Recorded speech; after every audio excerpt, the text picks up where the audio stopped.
Hallo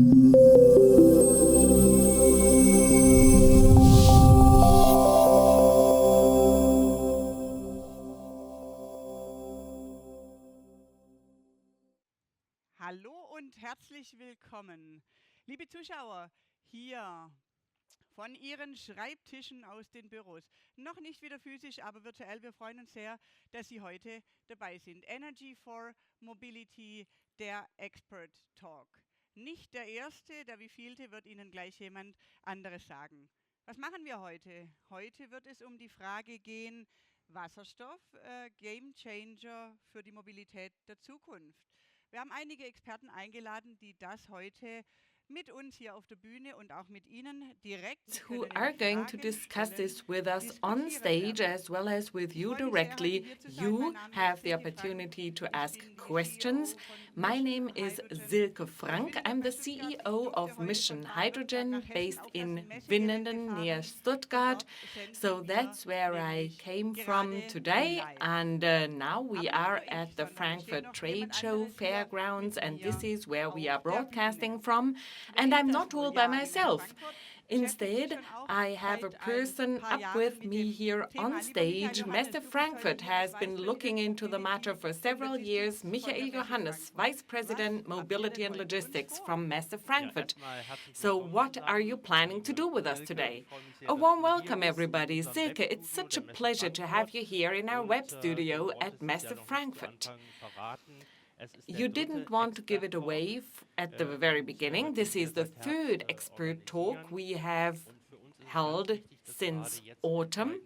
And for us, it is so important to promote dialogue, especially in these times of COVID-19. We want to enable people to have an exchange, albeit virtually. Hydrogen is a key topic. Everybody's talking about it nowadays, and the Christian Democrats have picked up on hydrogen as a key topic in their program for the elections. So I'm looking forward to see whether hydrogen is really the rock star among clean energies. That's what Franz Timmermans, the EU Executive Vice President, said a couple of weeks ago. A rock star, that's a lovely way of putting it. I have been rocking the hydrogen industry for 15 years, and there are others who have been with the industry for much longer. Actually, hydrogen was used in the 1800s using electrolysis. From the industry's point of view, green hydrogen in terms of production as well as use is key to decarbonizing heat, electricity, and transportation. So it is certainly a comprehensive issue. Today we are focusing on mobility, but it goes far beyond this because we want to protect our climate. We want to safeguard our planet. Well, in the area of mobility, it is certainly an important topic. Alternative fuels do play a key role when it comes to attaining the 2050 climate goals. That's what we want to achieve. We want, indeed, to safeguard our planet, and this is why with this series of talks, we want to cover the entire range of alternative energies. It is a key topic for the future, and we are really looking forward to learning what can be learned today about hydrogen. Well, there is a lot to be said about hydrogen, and there will be a lot to learn. If we look at the experts list, we can see that there is a lot in this afternoon. In a couple of minutes, the first speaker from MAN Energy Solutions is going to join us. Let me ask the front of house, do we have the first speaker present already? Well, before he joins us, well, let's discuss a little more with Michael.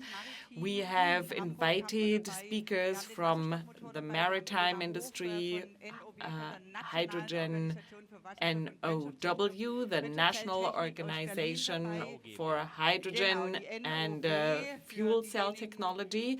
NOW are now based in Berlin. So there are so many abbreviations and acronyms around in this industry. But let me ask a specific question to you and to Messe Frankfurt. What are the roles that alternative energies are going to play at the trade shows of Messe Frankfurt? Well, from September 14 to 16, Automechanika will be held in Frankfurt in a digital plus format, 3 days. And in parallel to it, the hypermotion will take place. Automechanika is the key event for the automotive aftermarket, while hypermotion is an event looking into all modes of transport.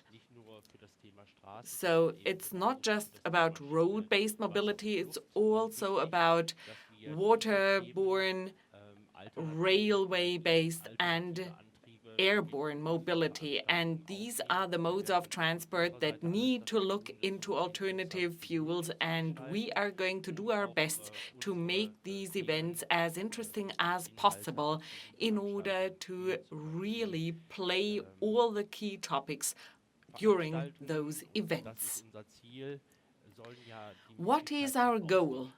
We want to enable exchange on our event platforms, physically as well as virtually. We are going to hold both events from September 14th to September 16th in a hybrid format. Both events are international events, and they have a huge international reach. In addition, we organize about 450 events, trade shows, and other events in the area of mobility and logistics. And these events are a stage for performance and networking.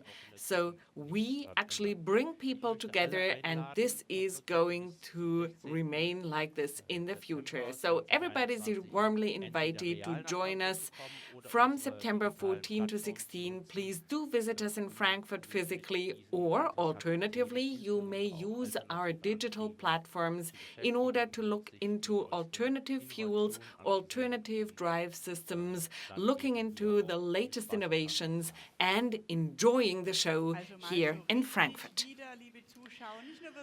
Well, as you can see, dear viewers, we are going to have an event which is not purely virtual. It will be semi-physical, and that's something we have all been longing for. Of course, the two of us are keeping a due distance here, but it's so nice to really look each other into the eyes. So, Michael, thank you very much for this introduction, and I personally, dear viewers, am going to be here in Frankfurt on the trade show fairgrounds at Hypermotion and Automechanika in September. Feel free to register on the homepages of both events. Right now, the homepages are waiting for you to register. Make the most of what the trade show has to offer. And now we are moving on to the content part of the matter. Up here on stage, let me welcome in the English language, and by the way, there will be simultaneous translation, so you can ask your questions in whatever language you prefer. I will switch into English, dear Kristoffer Lorentsson. You are waiting in the background. I know that you are here because I can see you, and our audience also can see you now in some seconds when the technique is bringing you to the screens. And dear audience, I'm really happy to welcome Kristoffer Lorentsson. He is the sales manager of MAN Energy Solutions. And I'm pretty sure, dear Kristoffer, you have brought a really interesting presentation with you. We will have it for about 10, 11, 12 minutes, and afterwards we will have a short Q&A with you. So when you are ready, the virtual stage is yours. Welcome here with us at the talk. Thank you very much. Thank you for having me here. My name is Kristoffer Lorentsson. I'm working as a sales manager for MAN Energy Solutions. Within the MN group, I am the sales manager for cryogenic hydrogen applications. So if I just can switch the presentation over to my PowerPoint, I am ready to begin. The IT in the background is working on it. There you go. Let's see. Yes, so the title of my presentation is Hydrogen as a Marine Power Source. But let's start by just giving you a brief introduction of MAN Cryo. So a little bit of our history. MAN Cryo is located in Gothenburg, Sweden, which is an optimum access for us since we are located directly to the largest port in the Scandinavian region. We have today more than 50 references for marine LNG fuel gas supply systems, and we consider ourselves to be pioneers within the LNG industry. Now, just very briefly, the history of our company. We were founded already in 1908, so we are more than 100 years old. So where did my presentation go? Thank you. Yeah, founded in 1908. We have been building cryogenic storage tanks and cryogenic applications since 1956. So that's more than 65 years of experience in the field of cryogenics. We delivered the first marine fuel gas supply system for LNG, liquid natural gas, in 1999. And we've been a member of MAN Energy Solutions since 2016. And the focus of this presentation, and we are proud to announce that we have delivered our first marine liquid hydrogen fuel gas supply system in 2021. So, as mentioned, pioneers within the LNG market, that is our background. We delivered in 1999 the first fuel gas supply system on board a ship with liquid natural gas in storage tanks on board the vessel.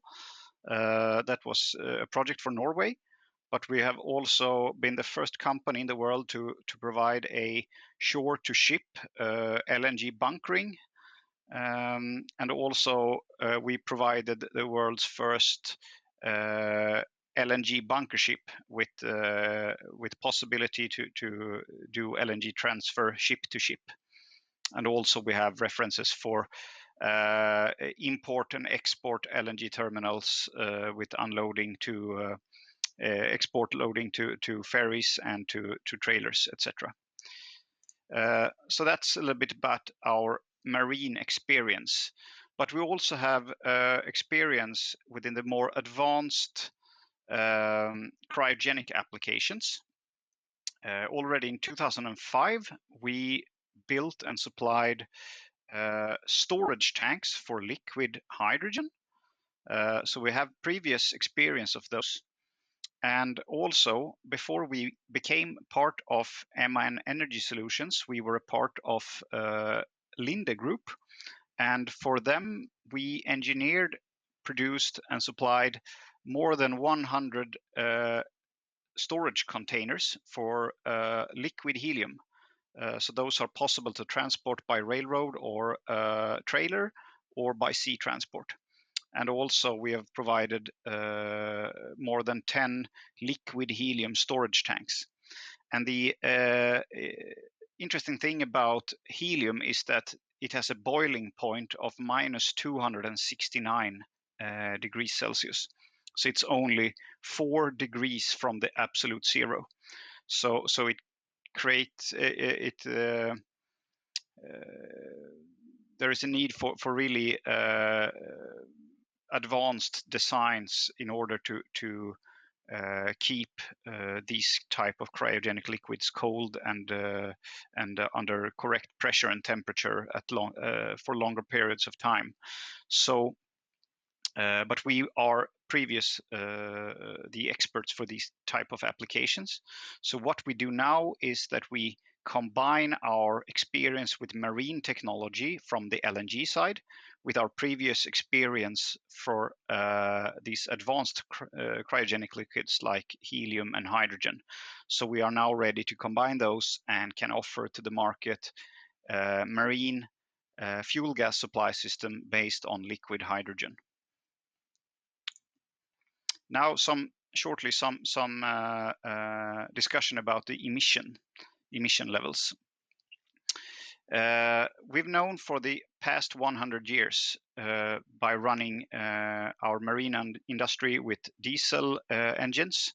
We've had diesel emissions of sulfur oxides, carbon dioxides, nitrogen oxides, particle matter.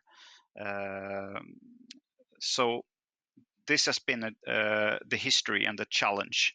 For the past 15 to 20 years, LNG has been a more and more common fuel for the marine industry, and we see that we can reduce the emission levels significantly for the NOx and SOx and particle matter, but we still have the challenge with the CO2 emissions.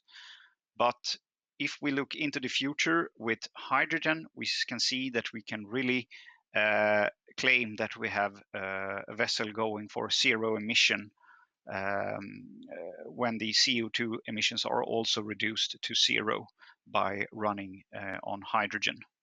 So this is a key potential for us. Now, where are we today? We're with liquid hydrogen as marine fuel. We are proud to announce that we have a complete product that is ready for the market. It is a fuel gas supply system which is based on vacuum insulated technology that we keep the hydrogen in liquid form on board, and we vaporize it in a tank connection space.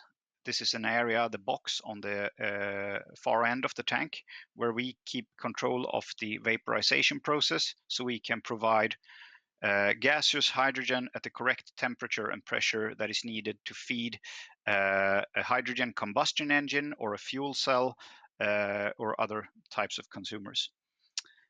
So these storage tanks are today scalable in sizes from 50 up to 300 cubic meters.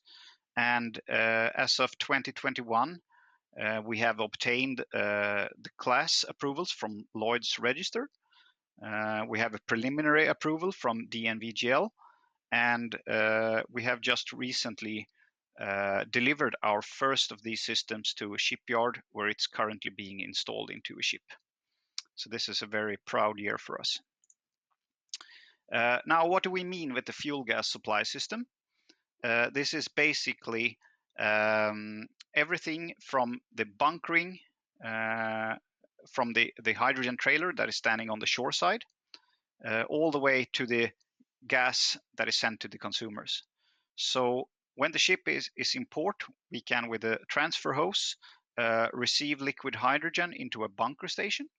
And from there, we, with a fixed piping on board, we can transfer the hydrogen into our storage tanks, where we keep it cool and isolated. From there, we take it into our tank connection space, which is where we place all the safety valves, bunkering valves, and most important, our vaporizer. So we have a phase transition where we heat the liquid hydrogen up from minus 253 degrees all the way up to around 20 plus degrees. So we can supply the gas to a fuel cell. So this is a complete scope from us where we can take care of the product all the way from the bunkering flange, receive the hydrogen from the hydrogen provider, all the way to feed the fuel cell or the combustion engine. Now, MAN Energy Solutions as a company also obviously focus on supply of engines. So we have also a program, development program for hydrogen engines. We are looking into two different principles with the dual fuel engine and a complete hydrogen combustion engine. And these have a potential to be commercially available by 2024. So within the MAN group, we have a strong focus for decarbonization, and we are here to provide zero emission technology to our customers. Thank you very much for your attention. This was my last slide, so I will stay for a few questions if there are any. There you go. Thank you very much, dear Kristoffer.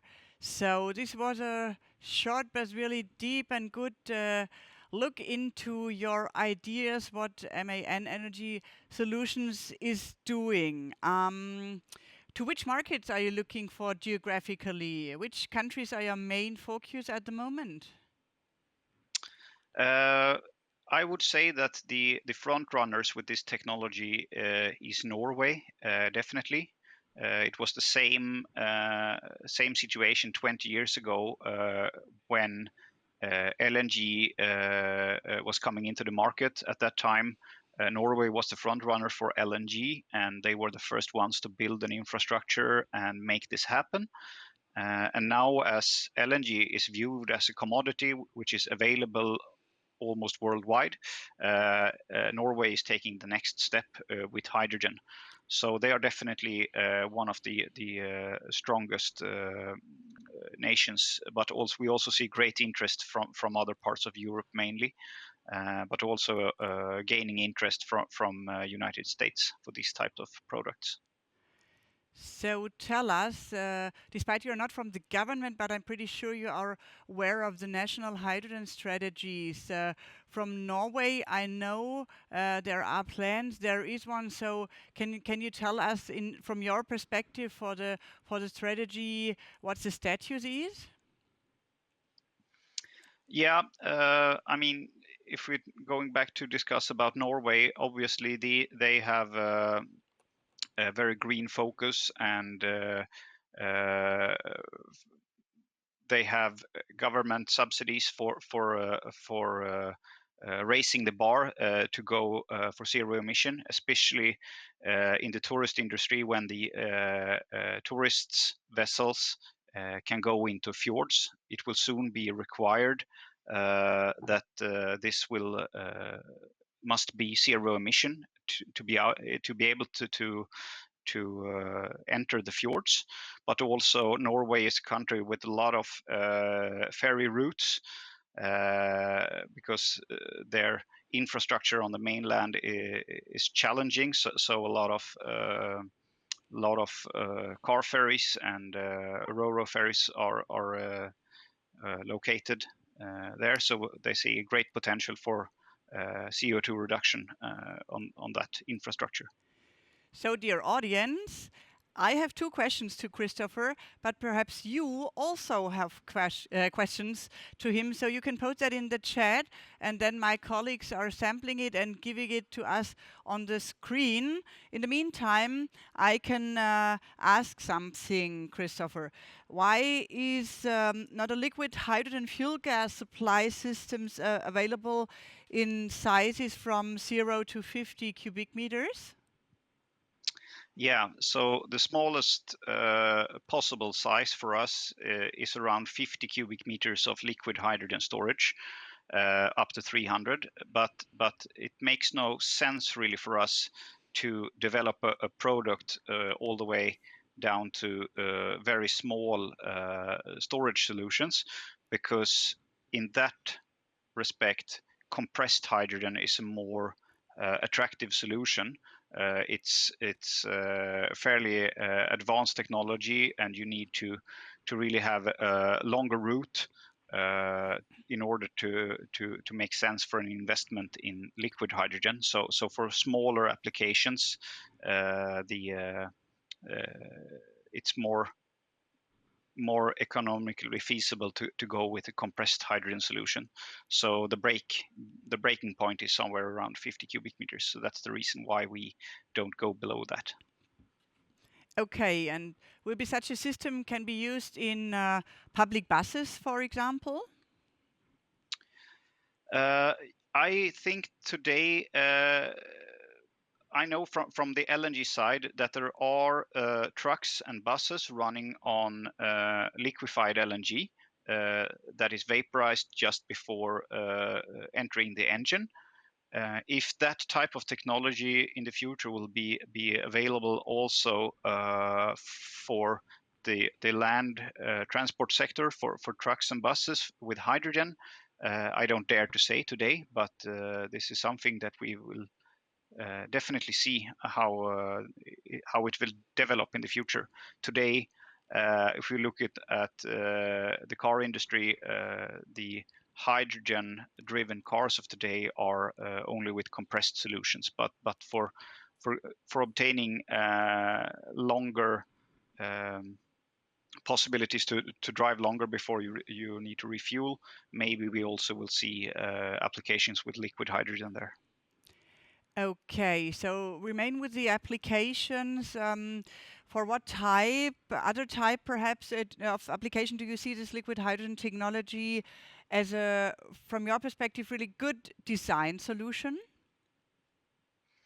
Yeah, with my background focusing mainly on the marine sector, we see a great potential for liquid hydrogen for the coastal vessels on a regular route. So let's say RoPax ferries is, I think, will be the main focus, but maybe also dredgers and other supply vessels which are on a fairly shorter and predictable route, so they can be quite close to a bunkering facility or bunkering infrastructure.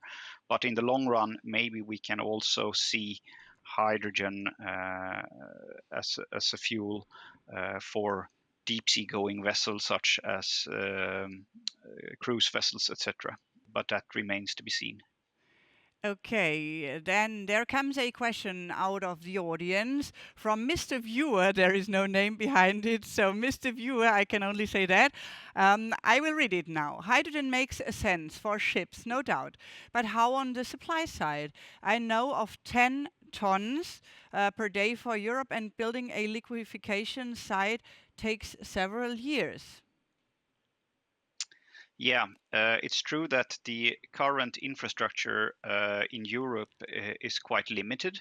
There are companies with great experience with handling liquid hydrogen, but the infrastructure is not really there. So the only alternative as of today is to bunker directly from a trailer. But we see interest, especially in Norway, because it's pushed by the government, so they force them to get the infrastructure in place. So we see many different solutions, and the best with this is that many of the new solutions coming into the market, they will try to produce hydrogen from green electricity, so wind power driven hydrogen production in a few fuel cell production. So this infrastructure will be built out in the coming years, and I think actually it will not take more than 2 or 3 years before we see the first possible fixed bunkering ports for liquid hydrogen. Okay, thank you. Another question from Energieberatung Sun. He wants to know how to ensure the low temperature requirements during transportation. It's of course the best way is to have the reliquefaction plant as close to the end user as possible, which we will see in the future. But today, as I said, we must rely on trailers. But the heat ingress into a hydrogen trailer is not that very much. So basically, we can receive liquid hydrogen today from a trailer, and the pressure and the temperature of the liquid hydrogen is more or less at 0 bar gauge pressure. So this is what we can obtain and transfer into our tank, and from there our insulation technology in our storage tanks is so good that you can keep actually the liquid inside the tank without any consumption, and you can leave it there for more than 15 days without having a pressure increase so large that you actually open your safety valves and vent out this expensive gas. So this is a requirement from the classing societies. They point at the IGF code, which is a rule and guideline within the classing societies, and they require us to obtain minimum 15 days, and this is what we do. There you go, dear Kristoffer. This was the rocking of the stage from you today here with us at the Energy for Mobility Expert Talk. Thank you very much. Thank you to your team of MAN Energy Solutions, and dear audience. There are some questions in the chat that we could perhaps not answer now, but I'm pretty sure. Give us an email, and then we will forward it to Kristoffer, and he will make the best out of it with you together. Again, thank you for your talk today, and I will now switch to German because Thank you very much. Bye-bye. There you go. Bye-bye. Thank you, Kristoffer. Weil der Die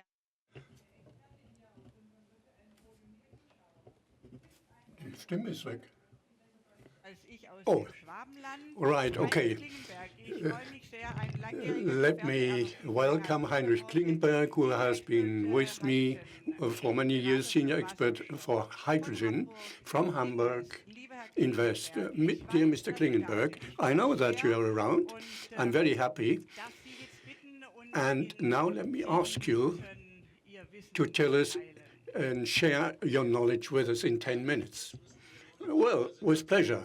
Maybe we can even see the presentation. Hello, please put up the presentation. There we go. Thank you very much. Well, I'm Heinrich Klingenberg. For many years, I've been working in hydrogen technology. And at the moment, I'm with Hamburg Invest. And now I want to present to you what we are currently doing, what kind of projects we have within Hamburg. I have a problem with the sound at the moment. I cannot hear you, unfortunately. Can you hear me? Yes, we hear you very well. Then let me just continue. I don't hear you at the moment. So let me just present my charts.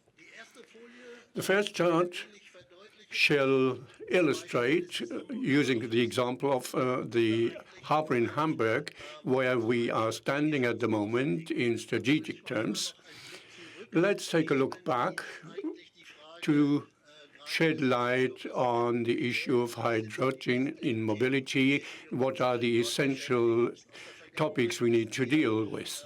From the past, we know that alongside with the costs and the economies of scale, which means that we can overcome the issue of cost, of course, there is also the issue of demand, because hydrogen will only make sense if we don't only do individual small projects, but also work on a large scale in various areas, linking up different energies, providing hydrogen in the necessary volumes. And using the example of mobility in Hamburg, we see that we are cooperating in a bundled way. For example, with a focus on industry like the steel industry, but also a few other ones, not only in the metal sector, but in the sector of energy as a whole.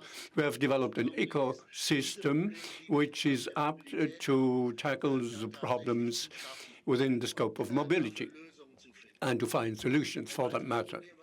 Still another problem we have faced all the while was to provide appropriate infrastructure. In the ecosystem of Hamburg, we are starting right now to use the existing gas system 60 kilometers away from the present grid, which shall be restructured to a scale of 20 to 25 so that hydrogen can be made available everywhere.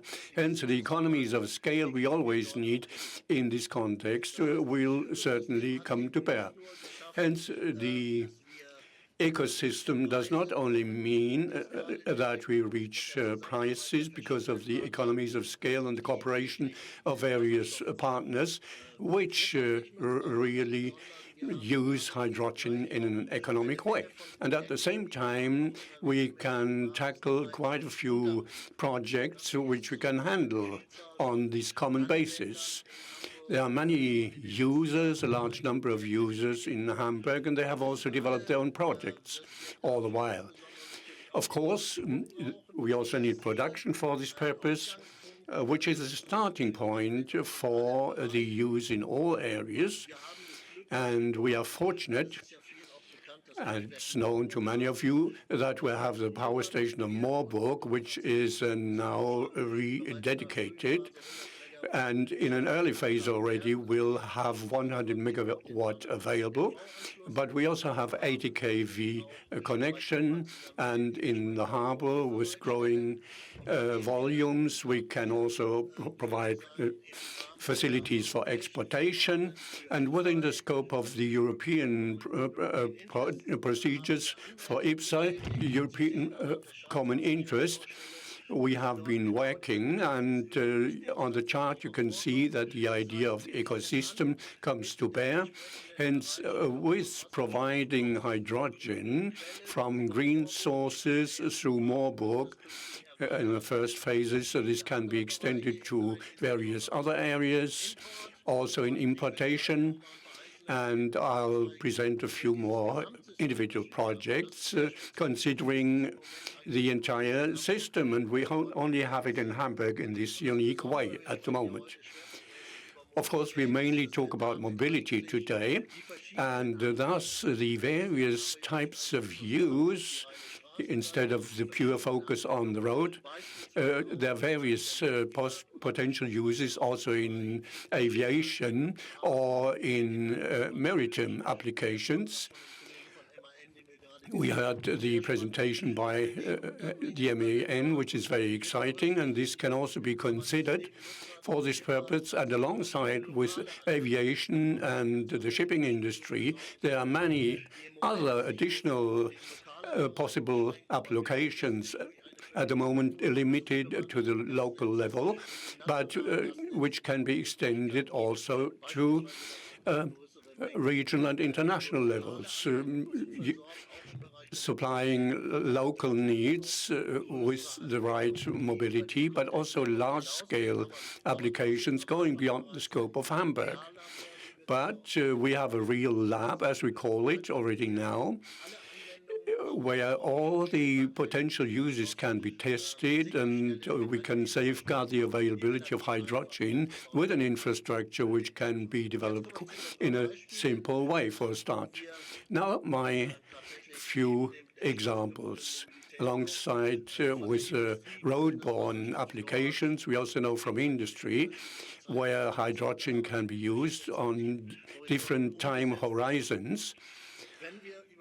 When talking about hydrogen, this, of course, alongside with the actual hydrogen, it also means the respective derivatives we need to talk about. A typical example can be seen here. For 2035, Airbus has planned the commercial use of green hydrogen in aircrafts. But in the previous years, there are different paths where hydrogen can be used by the appropriate derivatives. And thus, in this area of aviation,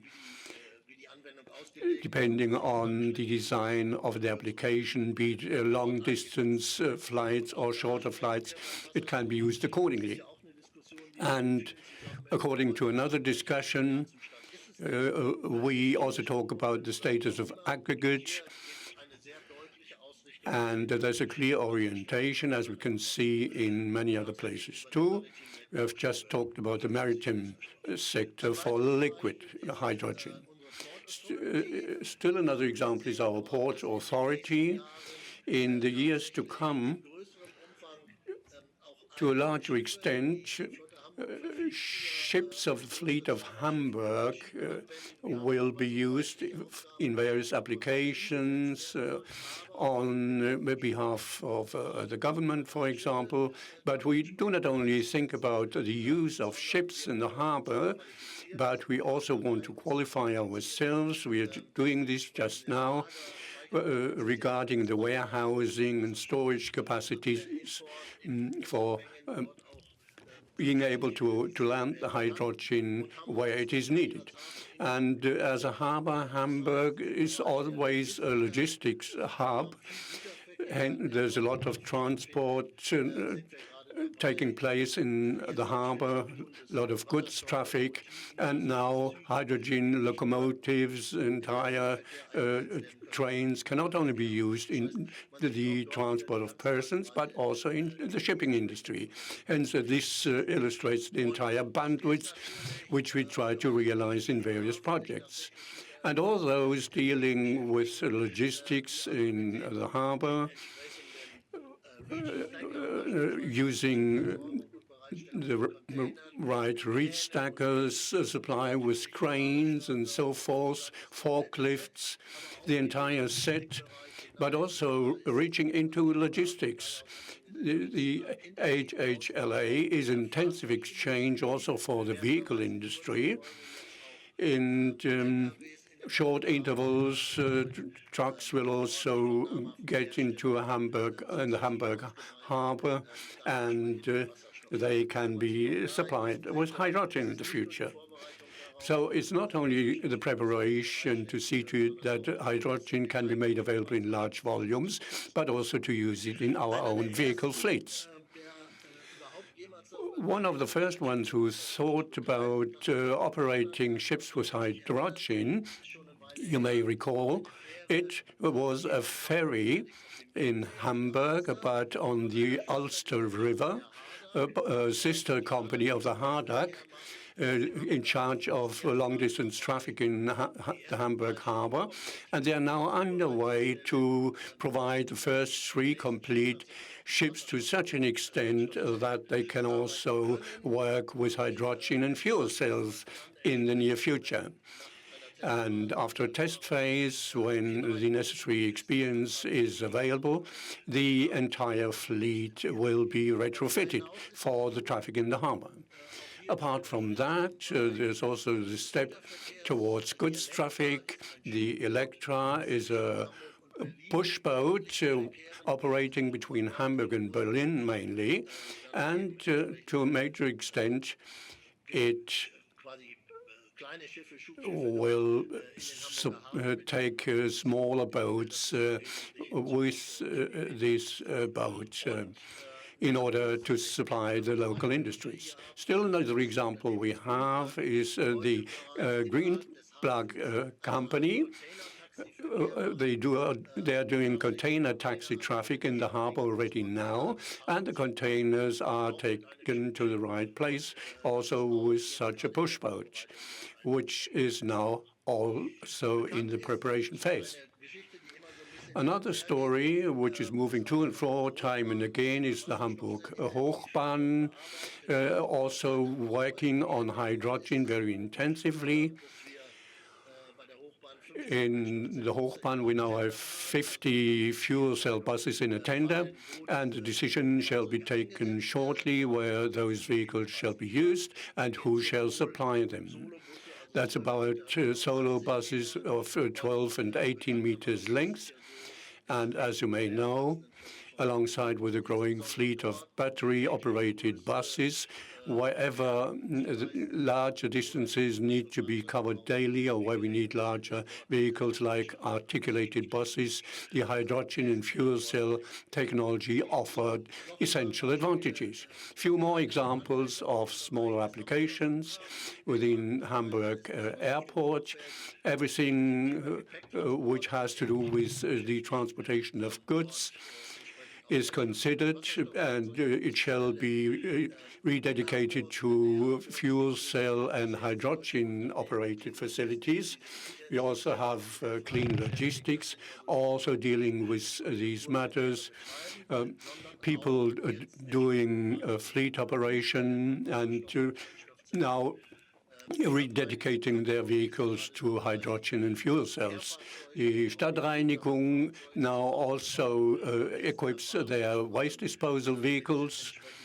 They do their first experience with fuel cell operated and hydrogen operated vehicles. And with the adaptation of the gas grid, there will also be fast availability locally to make sure that hydrogen is always available.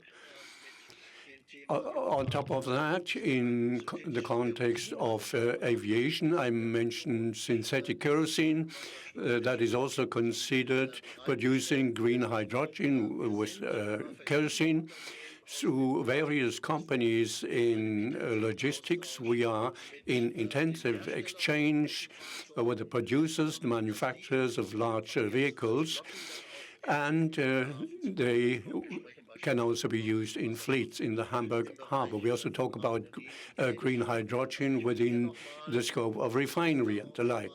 So let me point to the fact deliberately that we have developed an exemplified system, and within mobility, and apart from that, in many other applications, this comes to bear, and it shows the advantage of hydrogen. For example, comparing it to the battery technology, it's like a pocket knife system, like a Swiss pocket knife, which is highly flexible in various areas of infrastructure, and of course, local production and importation can be used as a healthy foundation for economies of scale and reliable supply. And well, this example shows how in a local network these things can be considered, especially after overcoming the infant stages within the scope of mobility and in other applications and for the sake of mobility. Well, that was my quick run through this presentation. And of course, if you have questions, you have my personal information here. Well, Mr. Klingenberg, can you hear me now? We'll proceed as follows, having more time as intended. Well, that's like in real life. Well, we'll answer your questions in hindsight. You have seen Mr. Klingenberg's coordinates and his charts and everything, and this will be available as of next week. On the homepage, you also get this new presentation and everything personally, and thus you get your direct answers to your questions, and you can get in direct touch with Mr. Klingenberg. Well, thank you very much. All the best to you, and we move on to Hamburg. Professor Willner is next in line. We had a pleasure some time ago already. Well, most welcome. You're head of the research group Process Technology of the University of Applied Sciences, HHW. I'm sure you have something about mathematics. Well, yes, for sure. Yeah, please make a head start. Welcome. We can hear you perfectly. Well, thank you very much for your nice introduction. I'm happy to be with you again. I'm also happy about the invitation. Let me welcome all spectators everywhere. Let me see if the charts can be put up. I cannot see them yet. There we go. That's the starting chart of Professor Willner with his data. Well, we talk about climate protection, this big issue. The discussion has become highly emotional in the meantime. And, well, as a matter of fact, we talk about a phenomenon of natural physics, the change of the climate. And, well, we have to observe the laws of natural science and physics. That we cannot negotiate about that. And in the current situation and in the planned legal situation on German and international level, things don't always go into the right direction. So very quickly, let me illustrate what the math of physics for climate protection means. This is the key chart for this purpose. We get the data from the World Climate Council, IPCC, and we need two figures for this purpose, the so-called CO2 residual budget, which we may put into the atmosphere for a certain heating goal of 1.5 degrees. And now we are in the mid of 2021, and the residual budget is 280 gigatons of CO2 to be put into the air to abide by the 1.5 degree goal. Then the annual emission goal, which is 40 gigatons per year of CO2. Well, there's a simple calculation, 280 divided by 40. This means 7 remaining ridiculous years if we cannot save CO2 globally. These are less than 2 legislative periods.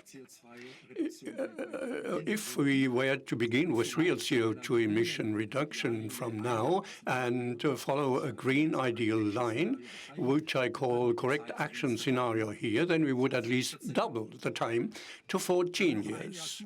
If we wait for another year without doing anything, then we have to come down in 12 years' time. So if we wait for 1 year, we lose 2, and so on and so forth. And if we continue for another 7 years, then nothing will be left anymore. Let's keep this in the back of our minds, which, because it has clear consequences for actions of climate protection, no matter where they are to be undertaken. Here you see it, no delay, no greenhouse gas export and fast rollout. That's how I put it in English. Hence, we need to start now without postponing any action or taking action with a delay factor. That would be the no delay criterion. No GHG export means that it doesn't make sense to do climate protection actions in one sector which lead to higher CO2 emissions in other areas. And the last, just as example, as important, is the fast rollout, since we talk about a global task, not about a national one. Small example, Germany stands for 2% of the greenhouse gas emissions worldwide.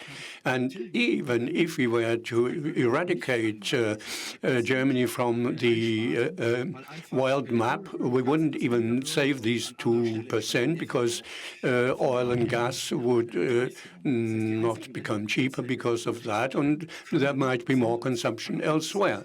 So those countries which now produce coal, oil and gas would have to leave this in the earth, whilst other ones cannot even take an active influence on it.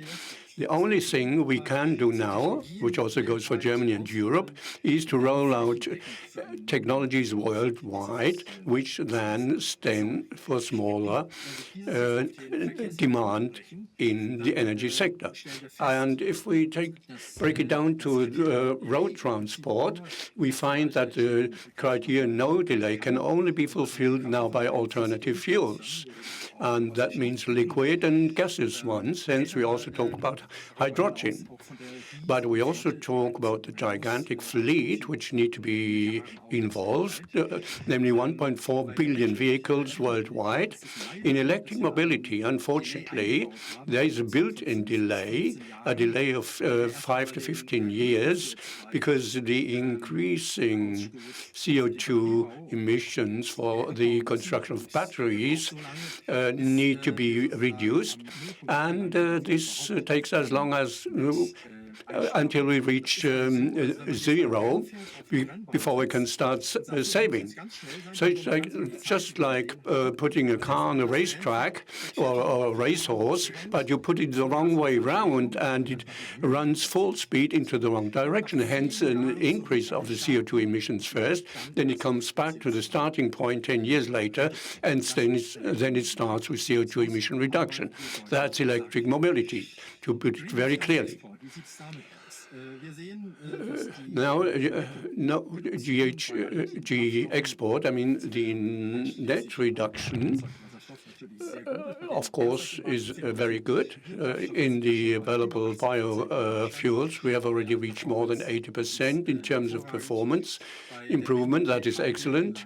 In electric mobility, unfortunately, we have a very large exportation to those countries which are in charge of battery production. And I don't know whether the political minds don't want to understand that the CO2 which we take into the air in China maybe goes into the same atmosphere as the emitted CO2 in Europe. And yet electric mobility is counted in with zero emission.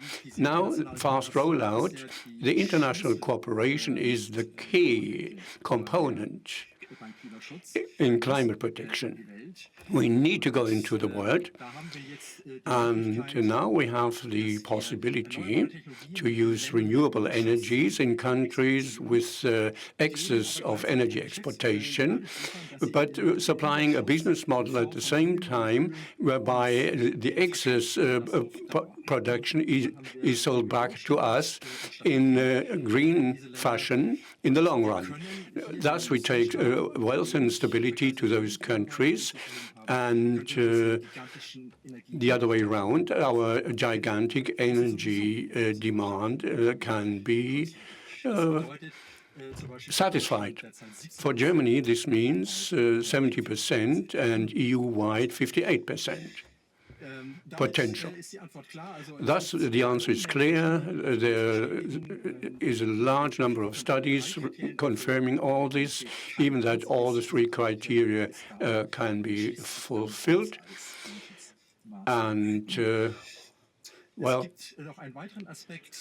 there's still another aspect to it, something which crops up as a mistake in calculations, namely that no renewable energies are taken into these new systems. Hence, we need many more alternative fuels, both gaseous and liquid. We have 5 families of alternative fuels. The first, which are already on the market, the second on waste basis, biogenic waste, and the third, which is non-biogenic waste. And then hydrogen plays a role in the large issue of the e-fuels.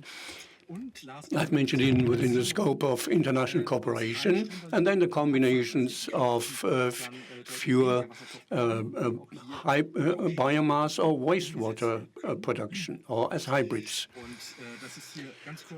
Well, here a short description. Hydrogen is a key molecule for future mobility, be it in direct applications, in fuel cells, be it through the large platform PDX. You see the chemical formulae, which are explained at the bottom. Hydrogen and CO2 are brought together from the air in order to produce liquid green molecules, which we then re-import to Germany and Europe. And once we have the green molecules in the country, these liquid fuels, then it's much more efficient to turn them directly in electricity or in combustion energy instead of transforming it into green energy first and then putting it into fuel cells or batteries. In Hamburg, at our HAW, we develop hybrid processes, and can give you a figure illustrating the efficiency. If we consider the hydrogen demand and all the other demands for electricity, if we put it in kilowatt hours needed for electric power over a distance of 100 kilometers, then we have 5 kilometers. And this is better by a factor of 3 to 5 as compared to hydrogen-operated vehicles. Well, here, let me quickly point out that there are 3 things which need to be revised on EU level: the ID2, fleet regulation system, and the energy taxation regulation, where renewable fuels are taxed fully, which need to be amended. And here, 3 open letters which went to the EU Commission this year. And, well, you can download this and read through it in good time. These are scientific contributions and scientific contributions. And with this joke on the last chart, I would like to thank you for your attention. Well, as always, it has been very exciting with you. And although we rather expect Mr. Gensicke at 4 p.m., but maybe one quick question. Let me ask it at least. It's from Martin Körner. How much energy is needed to completely change alternative fuels in Germany? And what about the energy balance? Mr. Willner, 15 seconds.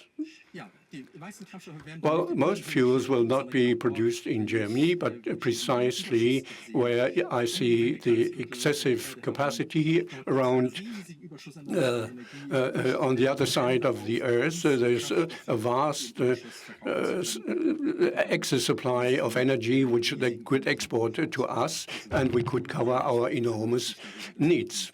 And nobody is talking reasonably about energy production, which makes sense here. Well, and of course, well, thank you very much for the moment. And in the first chart, you had also direct contacts, which you would also provide to the spectators, to the listeners. And if you then still have questions, well, I know from my own experience, Mr. Willner will answer all your emails, and then depending on the topic, you will get longer or shorter emails. You will be happy about it. I was happy at the time. So best regards to Hamburg, to the north, from Hesse, from Frankfurt. All the best to you, and thanks for being with us. Thank you. And now let's move on, dear viewers. This is the Mobility Expert Talk at Messe Frankfurt, and now we are in for Michael Gensicke, Managing Director of Robert Bosch Elektronik GmbH. Well, Bosch is something that I associate with Stuttgart, but today we are going to look into the hydrogen campus in Salzgitter. Mr. Gensicke, it's great to have you here. Thank you for introducing us to your topic, and the presentation is here for you to go. Thank you very much for having me, and I'm going to get started right away. I hope everybody can see and hear me well. I'm the Managing Director of Robert Bosch Elektronik GmbH, as you mentioned, and our headquarters are based in Stuttgart, but we have some decentralized activities going on. Among them, there is Salzgitter. You can see this manufacturing operation in the picture, but we are going to talk about the hydrogen campus today. What is so interesting about this campus? Well, I'm going to tell you about our partners in a minute. You can see them in the lower part of this slide. Alstom, those who built the first hydrogen train and operate it now. Next we have Bosch for mobile and stationary fuel cells. Salzgitter AG, they are a steel manufacturer, and 1% of carbon consumption comes from the Salzgitter steel plant. They are extremely ambitious and they are highly motivated to convert to hydrogen. Next, we have the municipalities, Alliance of the Regions, the Regional Development Agency, MAN Energy Solutions. They are specialists in electrolysis. Next, we have energy supply agencies, the Fraunhofer Institute, and the city of Salzgitter. What is this all about? Well, it's about qualification. It's about founding, storage and distribution, as well as applications. And we want to demonstrate that it works, and we want to show the scale effect. Those of you who don't know where Salzgitter is, it's near Hanover, between Hildesheim and Braunschweig. Let me briefly give you some overview of the project content. It's about developing business models. It's about seamless and barrier-free learning between partners. We are technology neutral, including hydrogen, because carbon reduction is what we aim for, and we need to use novel technologies that we have to familiarize ourselves with. We have been commissioned to build a network. The technologies that we are developing with our partners will be distributed across the network, and we want to reach out to the population at large as well as policymakers. In May, we had 5 ministers visiting, and I actually explained to them what our projects were all about. I am going to show you about the main content matters of the projects. We are closely associated with the Emsland region, and this is what has been restricted to the current phase, but we are going to reach out further, including a hydrogen pipeline that is being envisaged. Of course, it's about green hydrogen to be generated and transported, and we are going to expand this network all over Europe later on, in the more faraway future. What do I mean when I talk about barrier-free learning? Well, it's about sector coupling. This is something you're familiar with. You have consumers, you have producers, and the peripherals in between. We are looking into tanks. We have partners who are very familiar with the tanks business. I told you about the steel industry, and the tanks are subject to specific challenges, including the recycling challenge. And a lot of research and development is going on in order to optimize the production and use of tanks. Next, mobility, public transport, and other aspects of mobility. We want to make optimum use of our structures.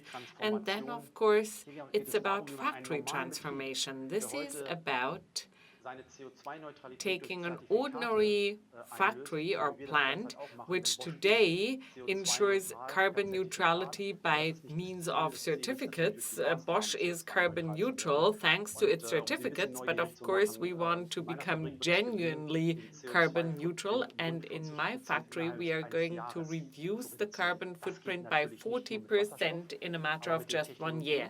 It's not hydrogen alone that will take us there, but we will have to combine various technologies around hydrogen. So the key contribution will be made by hydrogen, but it's embedded in a system developed together with Fraunhofer Institute. Now, what about our timeline? There was the foundation, the projects were defined, we are quite visible in the media, we launched pilots, and we have ensured funding for the next few years. But of course, the funding obtained so far is not sufficient, so we want to reach out to obtain even more project funding, and we want to become even more active here, and we want to really become an association. That is the legal form that we strive for here. But We have been working together as a cooperative network, but we want to really strengthen this aspect. The companies involved represent 12,000 to 13,000 jobs, so that's quite a lot economically. And if you look at the association's international connections, we go even higher than that. And jobs are created by way of sector coupling in addition to what we have. Factory transformation. Here, Fraunhofer is taking the lead. The first solid material fuel cells have been installed amounting to 100 kW. A hydrogen tank is used to feed in energy in both heat and electricity formats, and this has enabled us to replace a gas burner. We burned natural gas, and we were able to replace the heat exchanger. And in autumn, we are going to connect to district heating. The gas burner will be replaced by a heat exchanger, and that's the biggest contribution in the combination of solid fuel cells plus heat exchanger. Where do you get the energy from for the fuel cells? Well, it's not as simple as that. Many of our companies, such as MAN or Salzgitter AG, have an excellent topology on their sites. They use wind turbines in large numbers, 2 for MAN and 5 at Salzgitter AG, but we don't have this kind of topology, and that's why we use solar power.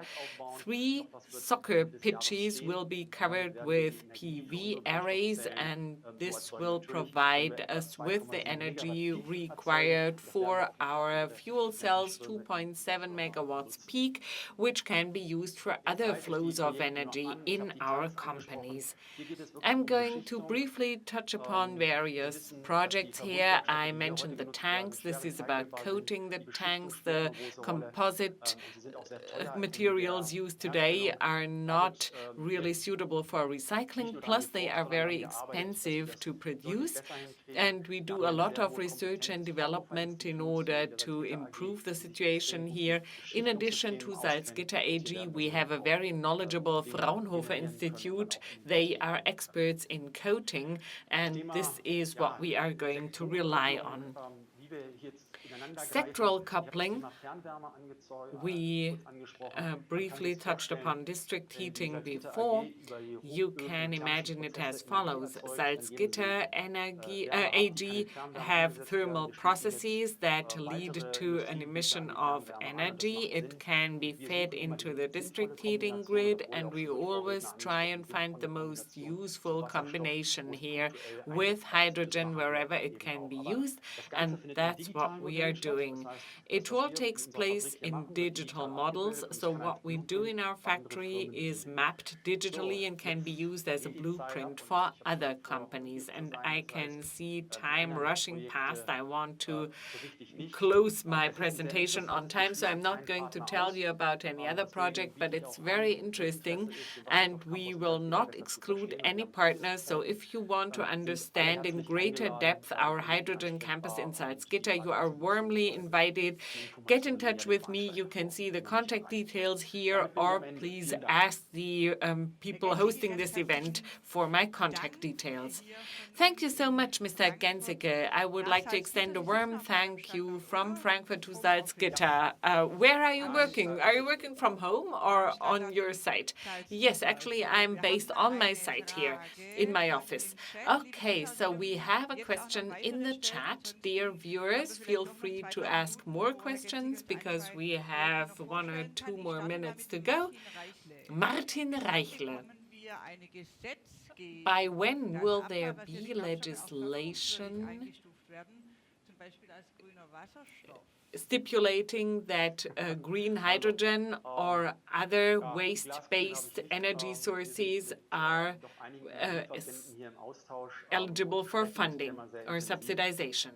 Well, I can't really give you the answer to that, but we are intensely discussing this. It is not a near-range solution, but in the election campaign, it will certainly become a topic of discussion. The question is, what type of political support will be given given in order to pave this way? Well, we have this in many areas. Electricity has its price, and what we are planning to do at the campus cannot be implemented if the boundary conditions remain as they are. If we take the targets seriously by 2040 or 45, we have to become active, just like the previous speaker said. So I cannot give you a figure, and if I gave you a figure, you would certainly prove me wrong. So I'll keep that to myself, but the political framework conditions are absolutely key, and that's why we do such a lot of information and lobbying work. That's why we actually discuss with ministers. They may be based in Lower Saxony, but they are interested in what the industry at large needs in order to achieve the transition. For instance, if you replace a gas burner by a hydrogen-based system, you can change your 20-year planning into the future, improving your carbon footprint sustainably. And that's actually our commission. It is our mandate to inform politicians and make them understand what can be done in the field of sustainable fuels. Well, that's a very laudable goal. And before I will quote the next question from the chat, I would now like to announce Elena from NOW. She is a highly specialized speaker. NOW is the agency that is going to make plans happen, and I would like to invite you to log on to the Mission Hydrogen Network next Monday at 11. State Secretaries Bareis, Bilger, and Professor Grimm, one of the economic experts consulting to the government, and they will join us there, and I will be joined by a co-host, so you will see me again there. So why don't you just join in at this virtual event? But now I would like to read out another question from the chat, Eli Winkler. How do you feel about a step-by-step transition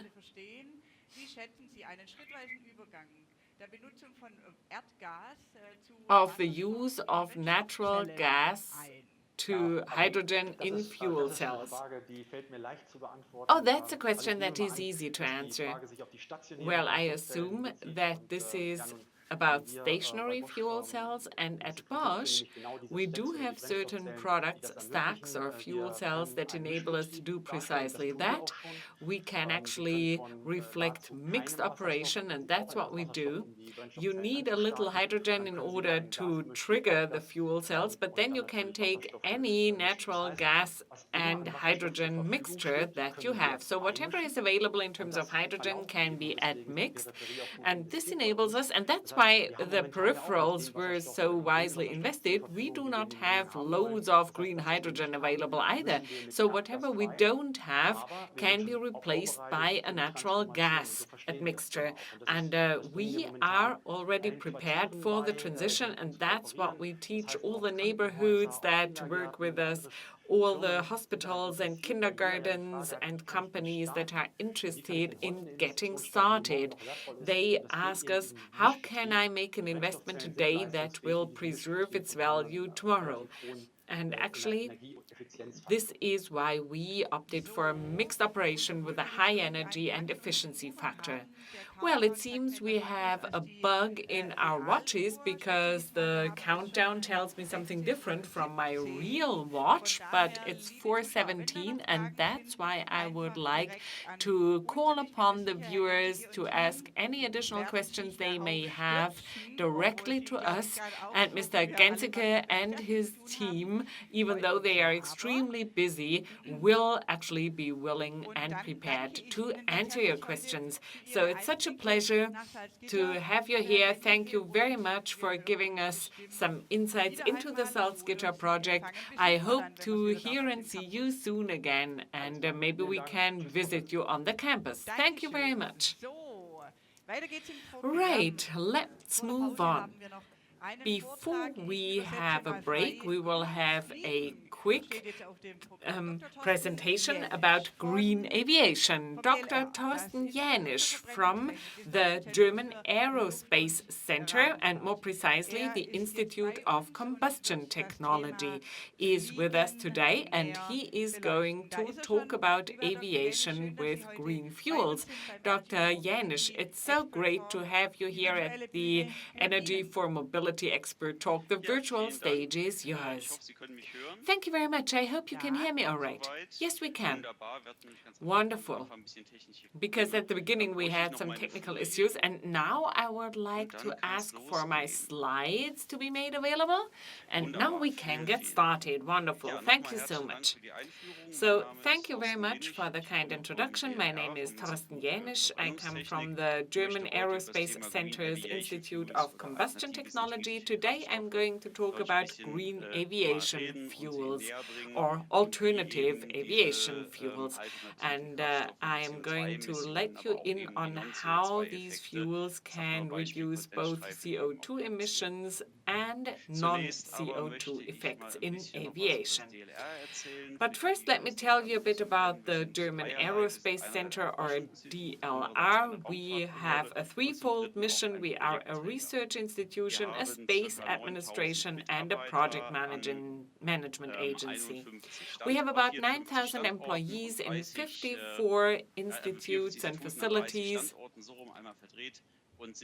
at 30 sites across Germany, and we are active in aviation, space, transport, energy, digitalization, and security. So much for DLR, or the German Aerospace Center. Hydrogen utilization in aviation is a hot topic. Just consider the hydrogen strategy of the federal government or the BDLI's white paper on zero-emission aviation. But how can we get there quickly, as Professor Willner demanded it? How can we defossilize or decarbonize aviation?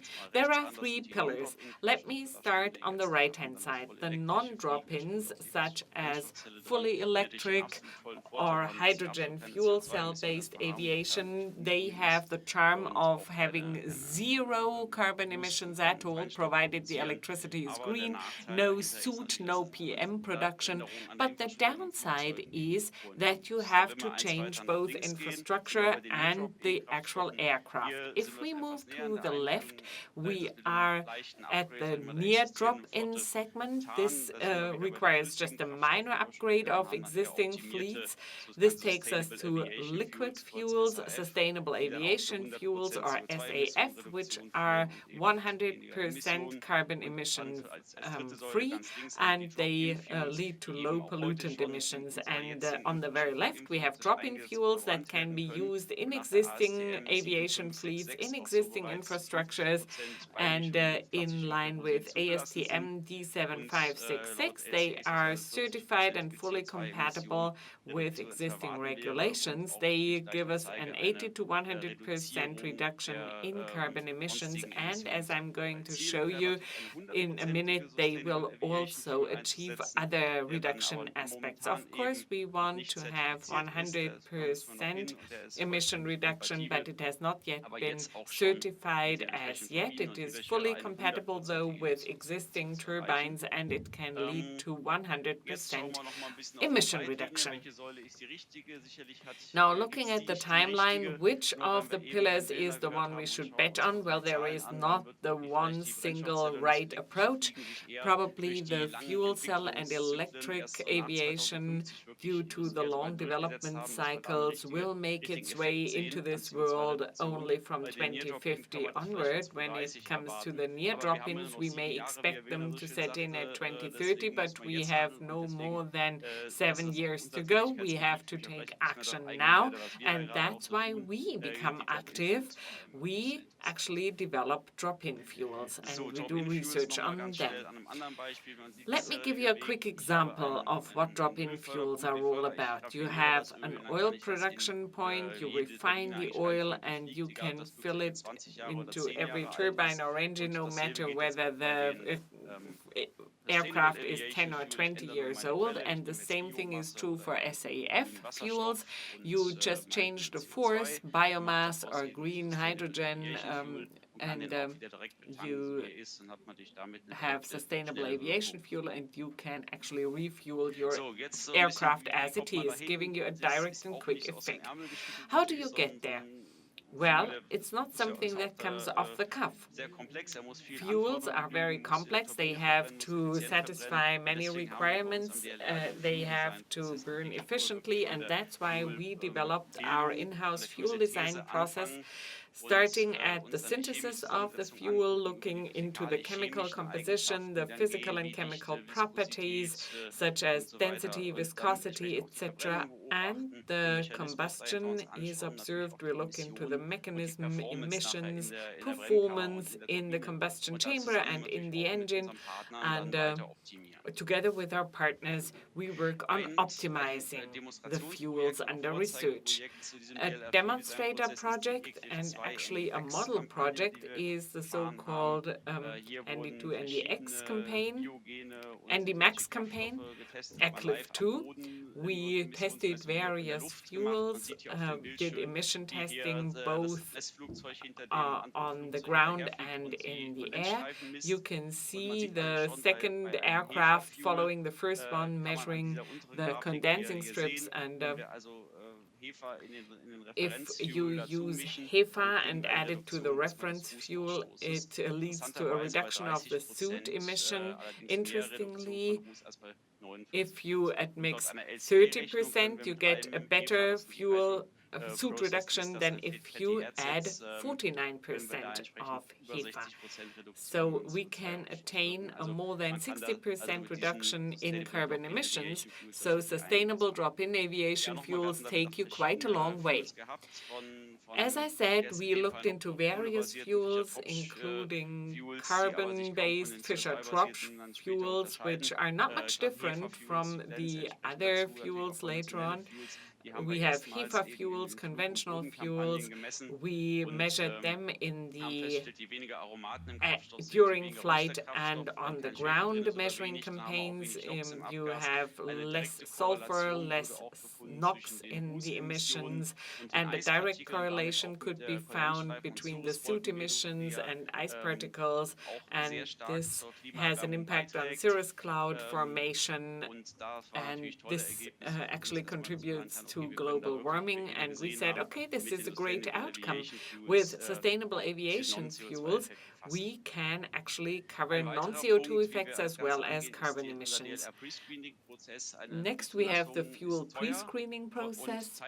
Approval is expensive and time-consuming, and if it fails, you have lost a lot of time and money. We don't have time to lose, and no one wants to spend money on nothing.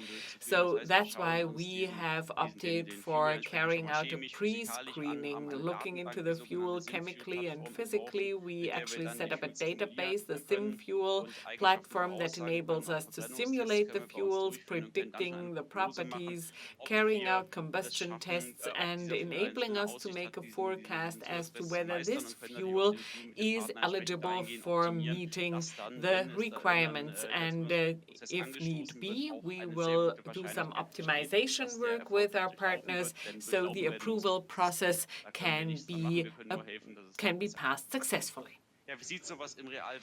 What does it look like in real life? Well, let me talk about the P2X Copernicus project. We work on this together with various project partners. We set up an FT oil, or created an FT oil with alcohols and N-alkanes with only little iso-alkane proportions. So this is not suitable for aviation engines. We said, okay, let's get rid of those alkenes and alcohol. We tried various processes such as hydrocracking, hydrotreatment, isomerization, etc., and we see a pure N-isoalkane mix in the C range. This is the carbon distribution, and we have almost met all our targets. Most of the targets have been met, and some are still to be clarified, but we are nearing the approval of of the first carbon-based fuel, CO2-free fuel. So we want to include all those involved, all stakeholders, fuel producers, aircraft and engine performance, airports and consumers. We want to keep further optimizing the fuels in order to enable them to go for efficient combustion, economic production.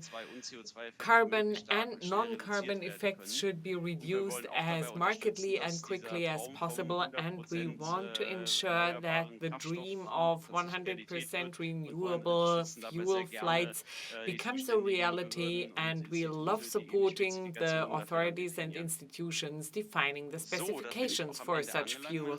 And that's the end of my presentation. I hope I've been able to explain to you that drop-in sustainable aviation fuels take you a long way to do a lot of good in the next 7 years in the way of reducing carbon emissions as well as non-CO2 effects, but a lot of testing and approval work is lying ahead of us. However, I'm quite confident and I am ready to take any questions you may have. Wonderful, Dr. Jänisch. That was a detour into the aviation field at our mobility talk today. I can tell you, dear viewers, you have 1 more minute to ask a question. I have a specific question to Mr. Jänisch. What are your plans for the next 1 or 2 years, or maybe even the 5-year horizon? Of course, everybody should be set to get started. The funding is available. A lot is going on here. What would you say? What are you planning to do in the next year? Well, we are active in the context of the Copernicus project together with KIT. We are setting up a decentralized system for creating or producing Fischer-Tropsch synthetic aviation fuels, and this project is going to segue into phase 3 in the near future. Right now we are in phase 2. In addition, we are carrying out a preliminary study for the BMWi for a 10,000-ton system. A tender is going to lead to implementation of this system in real life, and that's actually what we are working on actively.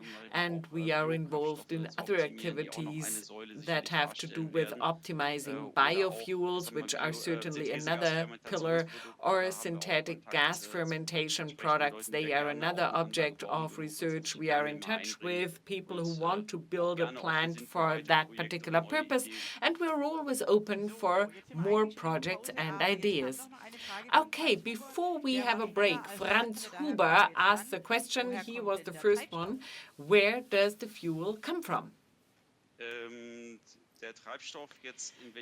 The fuel, what do you mean, where the hydrogen comes from? Okay, let's take hydrogen as a case in point. He just said fuel, but let us talk about hydrogen here.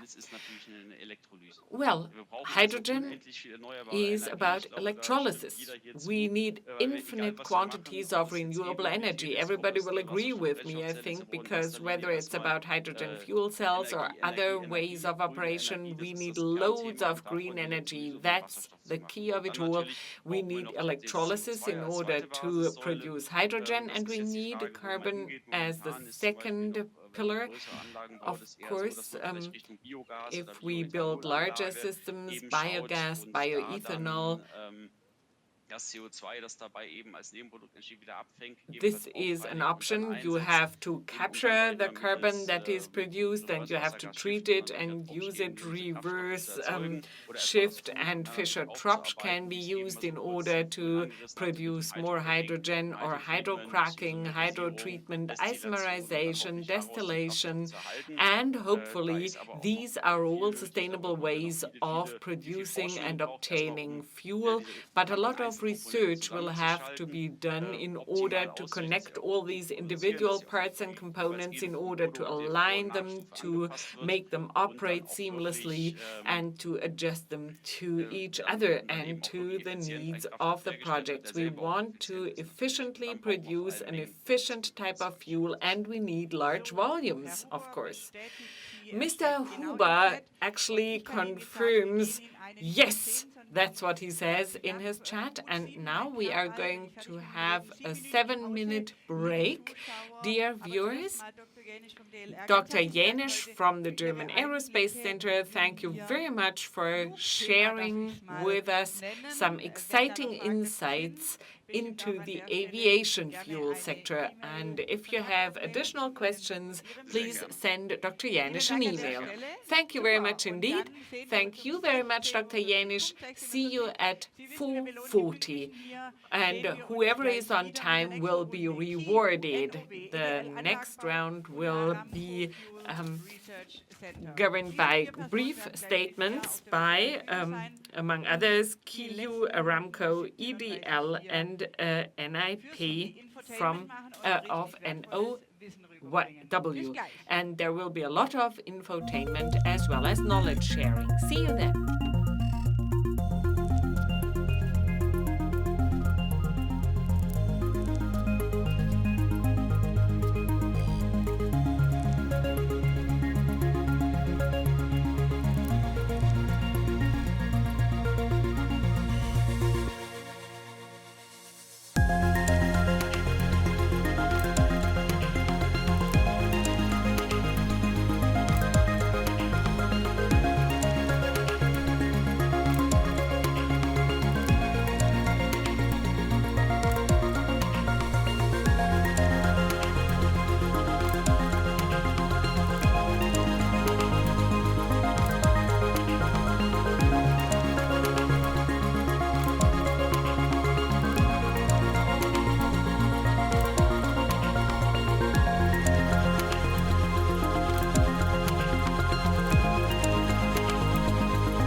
Energy for Mobility Expert Talk. Most welcome back, dear spectators.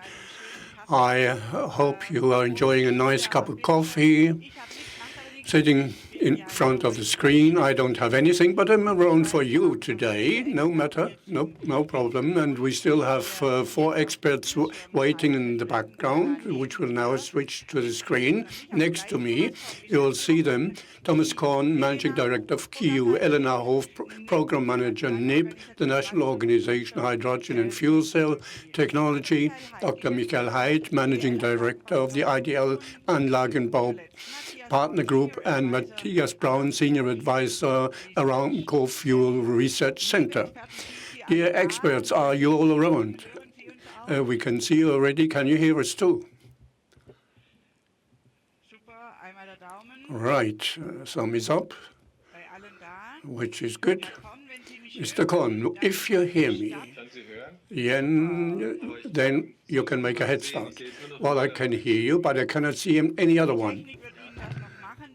Well, you get the picture. Well, today we have a panel discussion regarding green hydrogen to resolve problems of mobility. Mr. Korn, if you're ready, please make a head start with your statement for introduction's sake. Thank you.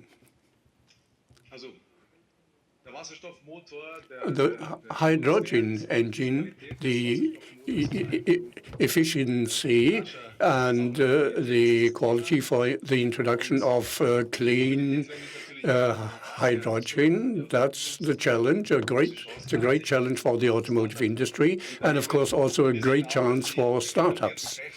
And the established forces are of very different opinions regarding mobility of the future. Some say we electrify everything. Well, we can do something in long-distance traffic. Other ones say this doesn't make sense to use hydrogen. So hydrogen is often in the focus of discussions. Of course, the challenge is big in long-distance traffic and commercial vehicles use. And, well, we need to sell 40,000 zero-emission trucks in order to fulfill the goals and to indulge in substitution with hydrogen-based technologies. Pursuant to EU legislation for commercial vehicles, we now have to ask which path we should go, because all the logistics companies and all the other ones have to consider this in their business models. Quickly regarding the hydrogen-based engine, well, what does it make so interesting? Well, first, of course, we have developed production infrastructure over decades to build 80 million combustion engine-based vehicles. And, well, that's the basis to use hydrogen. And of course, the fuel brings a lot of challenges with it, but if you know it, and if you know how it functions, then you can build much more efficient vehicles. The engine can be produced at lower cost in large volumes, and thus it's of extremely high value for customers. Considering what that means, if you compare today's technologies, if you compare 40 tons semi-trailer truck to other ones, then how to sell these 40,000 vehicles successfully by 2030. If you compare it to diesel-operated vehicles. Well, of course, these transportation companies have very low margins, and they cannot successfully continue the business models with the same conditions. So there's still a lot of development needed, and many things need to be optimized. And in combination with the superior energy storage, like water storage, everything can be handled much more efficiently with the right systems of storing and distribution in order to avoid CO2 penalties with the corresponding goals. Well, we compared quickly fuel cell-based trucks with hydrogen-operated vehicles, and of course the use of the fuel cell means 5 to 10% improved use, and well, there's lesser an effort for cooling, and then of course the customers have to decide what counts more, what is the better product for a special application. That's not all a theory, but in industry the hydrogen-based fuel cell engine has already reached and their developments with renowned manufacturers throughout the world in combination with different energies for different purposes and applications. And, well, thus I'm already through with my statement, almost. Well, the hydrogen engine is a key technology for speedy mobility change, for the introduction of hydrogen-based mobility, because large volumes can be produced quickly. Of course, we need the right infrastructure with it, and if you can use the full capacity of infrastructure, it doesn't make sense either. So that's the key for all other technologies which will come: hydrogen storage, hydrogen-based fuel cells, because we need to establish the links to all the directions in which we want to move. Well, and this is already the end of my presentation. Thank you very much for your attention. Mr. Korn, Managing Director of KEYOU, we'll now come to the next statements. Of course, there are also some questions already in the chat. I also have a few for you, and I think we'll have a nice discussion until 17:30. Well, Elena Hof, I'm happy to have you here already, Program Director of NOW from Berlin. Your statement, please. Thank you for your announcement. I have some problems with the charts. Of course, there's all the information. Maybe it's too much anyway. I want to talk about the areas and sectors where hydrogen shall be used. In transport and traffic, well, we move in our own bubble, and then there's the discussion where to use hydrogen at the end of the day. For that, we need to understand that everything has to be interlinked properly with all the details. I looked for an example, the context of the harbor and the harbor logistics, to show how versatile the roles are in an integrated system, especially including energy. Let's focus on hydrogen for a start, and various potentials for use. For example, the power supply of a ship for the propulsion of the ship, but also to import hydrogen to Germany. So if such a ship reaches in the harbor, it may be that it is replenished with locally produced hydrogen in Germany, but it may also be that it reaches through other channels. And, of course, it can be used in the steel industry too, or in mobility, in transport and traffic. And at the same time, the hydrogen is also used in harbor logistics, in stationary fuel cell applications, but also to transport goods on other ways. And hydrogen can also be used to replenish trucks or goods trains.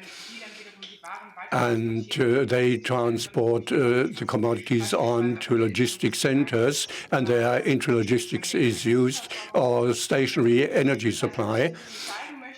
So what I want to show with this is that it all makes sense to consider all these factors and interlink each and everything. And the need to consider the entire system of energy and how things are linked with one another in detail, and how we can use effects of synergy. Right. Thank you very much. This was certainly a helpful slide, helpful for many of you, dear viewers. It gave us a great overview, and we are going to discuss about the details in a minute. I can see a couple of questions in the chat. So we are in for an exciting discussion. EDL is next, Dr. Hyde. We haven't met in person yet. It's so great to welcome a new face to the hydrogen world. EDL systems of the Pörner group. What do you do in the field of hydrogen? We are really looking forward to hear about it. Can you hear me? Yes, I can. Wonderful. I can see our presentation, and I hope that you can see it as well. Yes. Well, to begin with, in terms of focus, I had prepared this presentation to cover the aviation sector because aviation is most difficult to decarbonize in terms of greenhouse gas emissions. There are various commitments to not expand carbon emissions after 2020 anymore. And at the bottom line, it all depends on what fuels are available, because hydrogen and electrical drive systems, as we have heard, will be a solution in the more faraway future. So we have to restrict ourselves to what is possible now. Liquid fuels such as kerosene or aviation fuel, and their sustainable type is called SAF, or sustainable aviation fuels. In the US, there are many biomass-based activities, and you can see them in the slide here. There are various pathways towards production of SAFs using biomass or power to liquids. This is something that is certainly on the rise, also in terms of certification, because these fuels really need to be certified to be used in aviation. In this slide, I illustrated our prediction for 2050. The dots show the different types of fuels, and in green you see the sustainable aviation fuels, blue dots represent hydrogen, and red dots represent electric energy. So by 2050, 80% of today's aircraft will still be in operation, and they can only be moved by liquid fuel. This is an overview from BP, an overview of the development of different aviation fuels. There are different pathways, as I said. The top section, light blue, these are e-fuels. By 2050, they are going to account for a significant share of the overall aviation fuels total. Next, we see additional pathways for those e-fuels or PTL fuels. This slide was taken from the PTL roadmap of the federal government. And one of the main focal areas is hydrogen, next carbon source. Fischer-Tropsch is another route. E-fuels or kerosene fuel or other areas of transportation. PTL fuels or e-fuels are approved as drop-in fuels. They can be added to an amount of 50%, and they can lead to a high greenhouse gas mitigation effect. We have developed products and technologies for the HyKEYOU system, or HyKEYOU plant, that's what we call it. Renewable electricity, green methane, etc., are used to produce naphtha, kerosene, and hydrogen. We are currently in the process of integrating the system at a site in order to make use of synergy effects with the advantages of the location.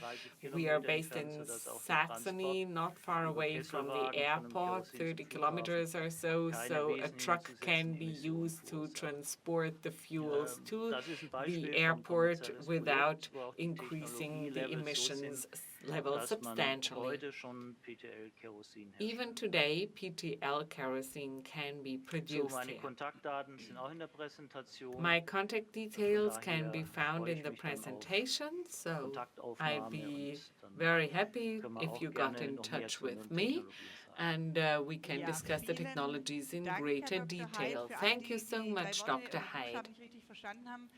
Now, for those of you who did not understand what SAF is all about, SAF is Sustainable Aviation Fuels. So we actually read it out once before we move on to our last presenter on the panel. He is going to give us a brief introductory statement. Matthias Braun, I know you are here. We are going to see you in a minute. He's a senior advisor to Aramco Fuel Research Center. And now you're good to go. Thank you very much indeed. Thank you to Messe Frankfurt, a global player, for opening this platform. These topics can be mastered only if they are tackled at a global scale, and Aramco wants to contribute to this. Aramco is the biggest oil producer in the world. $32 billion of turnover, one of the three most valuable companies in the world. So the company is owned by Saudi Arabia. And as many know, Saudi Arabia has concluded a hydrogen agreement with the EU and specifically Germany, because we hope that the tremendous demand for energy that we have in the northern countries can be covered by the countries that are rich in solar power, such as Chile, Middle East, or Africa. You must have heard of Desertec, I'm sure. Those countries have great advantages. They have less population density, and they can afford to export energy. The production cost is very low. Saudi Arabia has a world record of 1.04 euros per kilowatt hour. Sorry, 1.04 cents per kilowatt hour. So they can afford to allow for inefficiencies here, but they want to balance these out, and Saudi Aramco has decided to build a competence center for innovative fuels in Europe, because Europe is where the industry is, where the competencies and skills are, the research institutes, the universities. So they consciously decided to set up this institute in Paris. What they do in Europe is they have two large demonstrator plants for large-scale series production. Both factories produce millions of tons of synthetic fuels every year. One of them is based in Neom, the future city in Saudi Arabia, Ram, and the second one was located in Spain, Europe. These demo plants will be starting production by 22-23, so by 24-25 we will be able to see what is needed in order to ramp up volume production. And we do need volume production, as has become pretty clear. Let me quote the CEO of Porsche, very active together with Siemens Energy in South America. They say we will need 10 years until we have fully ramped up production, so we really have to make an effort now. Time is running, it's running for me, and it runs when it comes to coping with climate change. Saudi Aramco have said they want to become the #1 global hydrogen exporter. Thank you. Thank you very much. Let me now look into the chat. Mr. Siegmann, general question. What do the mineral oil companies say about this? Well, if you want to have a more tangible question, please put it in the chat again. Now a question to you, Mr. Korn. Let me read it out. When will the first vehicles, respectively engines, come to the field? While we are a technology supplier, we support engine and vehicle manufacturers, also in the development and enhancement of everything. And well, in an 18-ton truck, for example, will present what it is able to do. We build up the startup situation in combination with a hybrid and hydrogen fuel cell combination makes really sense. A city bus will also be presented next year. And there's still another project which still need to be authorized for semi-trailer trucks to be put on tests in 2-3 years. And they're also tested in everyday use with various customers. And we can thus study where this technology has advantages and disadvantages. Still another question, which is certainly meant for you. If ASTM was to be adapted, then a mixture of 50% would also be possible, would it? Well, I think the question is not to use 100% hydrogen, but to use it in combination. Well, we use hydrogen to the tune of 100%. We use all the properties, the energy combination in combination with carbon, different fuels. Of course, we use the combustion process with 100% hydrogen. For us, biofuels are already relegated to the past. Well, if the question is clicked away, we proceed with the next one. Ms. Hof, I think this is meant for you. Quite a long question. Well, it's undisputed that wind and solar energy will never be enough to guarantee the full demand for hydrogen. So why is there no more talk about the production of green hydrogen, although this offers much more potential? I don't know whether I'm the real expert in this field. I'm dealing mainly with the use of hydrogen, not with the production. Of course, there are various options of hydrogen production. In our case, in NOW, there are ongoing discussions too, and it's also a matter of rules and regulations, legislation, and the question is also how the EU defines green hydrogen. That's still a problem of definition. And of course, I cannot influence this, so I cannot really comment on that. Regarding the importation of hydrogen, well, that is also something which many people view critically, saying, well, if we cannot do enough local green production, then, well, what to do? Should we import it from Russia? Well, you cannot really shock the world with this. Green hydrogen being imported from other countries to Germany, which, of course, is a challenge. But, of course, we can get prepared for the challenge in the course of the years. Maybe one addition on that, from my view. Renewable green means sun and wind, and this is available without limits. There are no limits at all. Well, if I may comment on that, well, Aramco must know it. There are calculations according to which 8% of the desert areas equipped with solar cells can replace our today's consumption almost completely.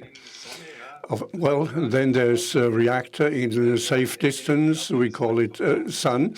And, well, not only renewable energy and all the hydrogen storages, if all of that is used, we can bring about the energy and climate turnaround. There are also studies on our structures, how the hydrogen is brought from Morocco here in large volumes. There are also intermediate studies regarding liquefaction and transport on vessels, or how can this be compared to a situation in which pipelines would be produced for this purpose? So in the future, of course, everything will only work properly in combination with hydrogen. Well, now another question going to your direction. Should blue and green hydrogen be put on equal footing? Well, I work in Paris purely on the basis of green hydrogen, only sun and wind. Well, that's a good catchword, Dr. Haidt. I have one question for you. We talk about the various options in combination with mobility. Why do you put your stake mainly on power to liquid to operate aircrafts? Well, aircrafts with hydrogen electric drive, well, those are things which may come true in 30, 40 years only. And before, of course, we also need solutions. As we have seen, the carbon budget is finite. Hence, we would have to start as of now to use existing infrastructures. And with PTL kerosene, this is feasible. And there, too, we have possibilities to do this with a high degree of efficiency and to realize high greenhouse gas savings. It, of course, depends on availability all the while. Okay, let's continue with a question from the chat. Now it has disappeared. David Bischoff had a question to Mr. Korn. What about the injection pressures, in technical terms, into the fuel cell in the long run? More than 50 bar, more than 150, more than 300 bar? Well, the engine technology is connected to the storage. The vehicles of the future will have production characteristics dominated by the drivetrain in the first place. The question is how the hydrogen gets into the vehicle and how it is stored there, because this will also define the injection pressures. So we need to consider the entire ecosystem to take the right decision at the end. At the moment, we have two different technologies in development, and we have internal and external mixture formation, sucking in with a pipe, and there's we rather talk about average pressures instead of high pressures. And this is what we have chosen because we think that's the direction in which the hydrogen development will go. Now a question to Matthias Braun regarding hydrogen production. If you want to be number one, where do you get all the water you need? Well, of course, Saudi Arabia, of course, also has its desalination stations and everything belonging to it that's available with European top technology. And, well, this is a challenge, but the goals can certainly be realized. So let's stick to the producers. Ms. Hof, I don't really know your actual subject matter. We also come to application. But Mr. Siegmann wants to know, says that Shell also wants to become renewable. Yes, I can confirm this. They had a nice seminar course on that in April. Well, BP is not that clear. But what about the other ones? Have you realized everything at NOW in that regard? Well, I can talk on behalf of those active in the hydrogen infrastructure. Of course, there's Total, OMV, not really mineral oil companies. Well, BP, well, yes. But in the hydrogen world, it's mainly companies with focus on filling stations on the supply of the respective energy. Those are the main players. Well, apart from that, the chat helps like always, and we also have spectators paying attention. So if you can tell us more names for this purpose, please tell us. And another question on Dr. Hyde in the meantime. Until when KEYOU shall be able and produce the large volumes needed for kerosene? Well, at the moment, the location design shall be integrated in the industry locations to get economies of scale. And then by the beginning of next year, the engineering can be started. And then by 2025, the station can be commissioned and go into operation. From aviation to the road, Ms. Hof, how mature is hydrogen technology today, and from when on will we see large vehicle fleets on the road? Well, it depends on what application you talk. When it comes up to market maturity, it's about feasibility, safety, and scaling up. There is a large share of development going on in heavy-duty truck transport. Next year, we will see the first vehicles on the road, but later on, we will see entire fleets, like in 24, 25, and by 2030, we will see the truly large volumes, and we hope that it will happen earlier. For rail-based traffic, we have made faster progress. We have fleets of hydrogen-driven trains that will go into operation next year, and in aviation, we have some small-scale solutions, individual small-scale aircraft that are really flying on hydrogen. But it will take some more years until we can see large numbers of hydrogen aircraft. It's about scaling up production now rather than proving technical feasibility. Okay, so let's stay with the means of transportation, various technical directions. What is the consumption level for compressors of a hydrogen refueling station in percent of volume refueled? Anyone who can answer this question? Well, we do have some compressor manufacturers such as Neumann and Esser. They could answer your question immediately, but unfortunately, they are not part of this panel. Well, ultimately, it's all about cost.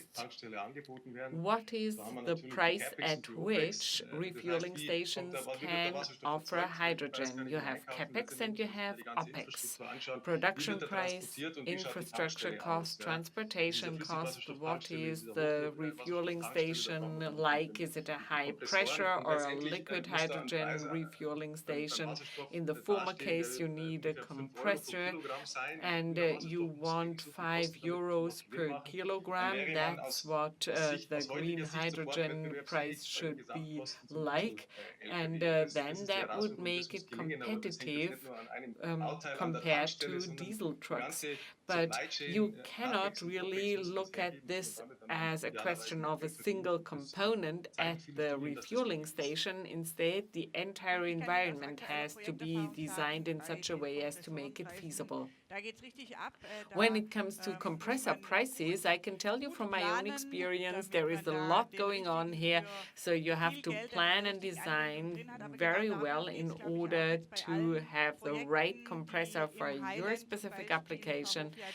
And as Ms. Hof mentioned, in the three-stage model, we can see now in real life that this is a place where we need some readjustment. Readjustment is needed here and there, and you are the experts to do just that. I have another question aimed at Mr. Braun. This is about hydrogen production and in particular solar production. Who is going to build all these solar panels? 4.5 million cubic kilometers? No, it must be square kilometers. Yeah, square kilometers. Is China going to build them all? Well, now you've asked a question and you've given us part of the answer. There is a very strong solar panel industry in Europe, including Germany, but the Asians really took over this market. We subsidized it, and they actually took it. It's not just China and Korea, it's Japan as well. They are very interested in these fields, and they are certainly going to gain market share. Heavy-duty trucks and transportation. We talked about trucks before, and now let's move on to the maritime area. Kristoffer Lorentsson from MAN Energy Solutions talked about the maritime aspects, but let me actually render the question asked by Lukas Ross. Cargo shipping, cargo transportation by sea is going to play a key role. Shouldn't much higher efforts be undertaken here? I would say yes. In the maritime area, above all, we see a lot of research and development going on. This is a hot topic indeed.